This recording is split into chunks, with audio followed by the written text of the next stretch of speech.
World of Warcraft is a popular MMORPG game released by Blizzard Entertainment in 2004 and is still currently running in one of the most popular games to date. In this game, players take control of adventurers and they quest across Azeroth and the surrounding plains, killing mobs, doing quests, and doing a general adventuring things. Along the way, players will get currencies and items. One of these currencies is gold. So, because there is gold in a monetary system in this game, there's an incredibly complex economy that is attached to this as well.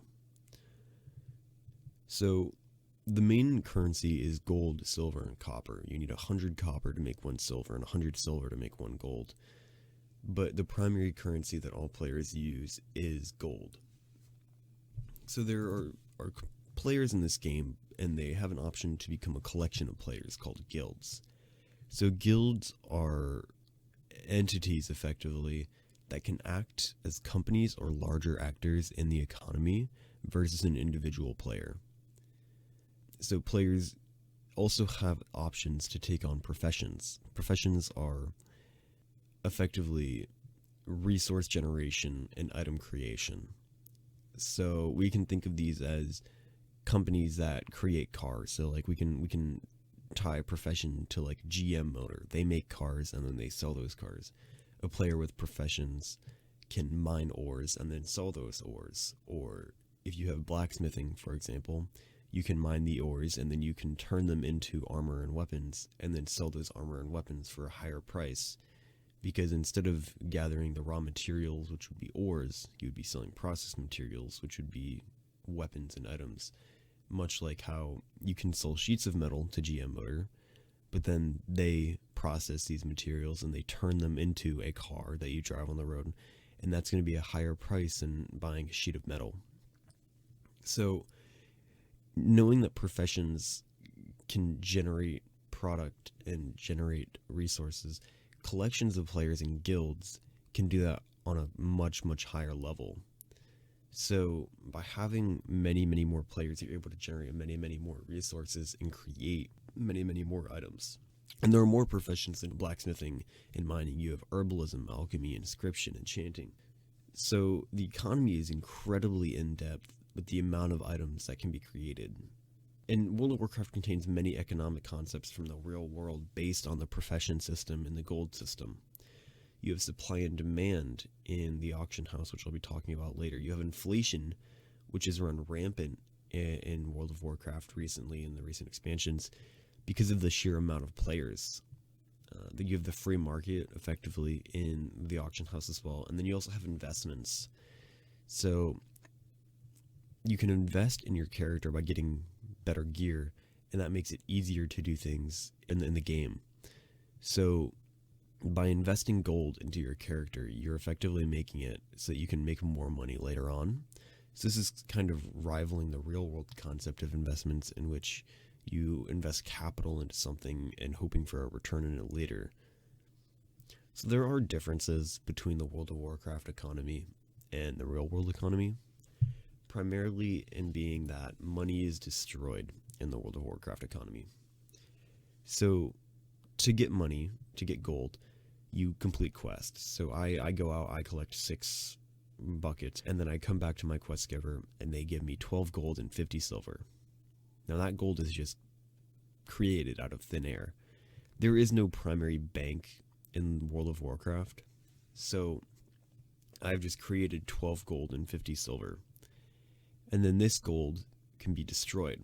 So the amount of gold in the economy is constantly shifting. It's being created and destroyed infinitely. So this leads to a very clear difference, being that there is no stable price of gold being set by anyone.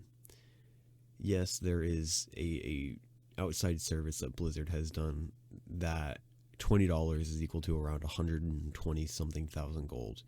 So there is a kind of stable price to base it on, but it's not really accurate. We can't make gold. We can't measure the true value of gold. And because gold is constantly being created and destroyed, this contributes to the issue of inflation that I talked about earlier. Because gold is constantly being created, the issue of inflation is constantly increasing with the number of players playing the game and their actions. If you think on the scale of millions of players every day, and everyone is creating gold every single day, the amount of gold in the economy gets astronomical. So much so that the gold becomes basically worthless at the higher ends of the game. As more people play it, gold becomes incredibly devalued, making prices drop in the auction house. So the auction house is a market system that exists in World of Warcraft that is very resembling of, which is the free market.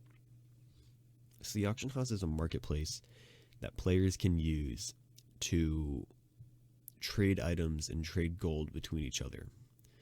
So I have a piece of armor that I do not want, and then I can go to the auction house and I can give it to the auctioneer, and I can set my price at whatever I want it to be.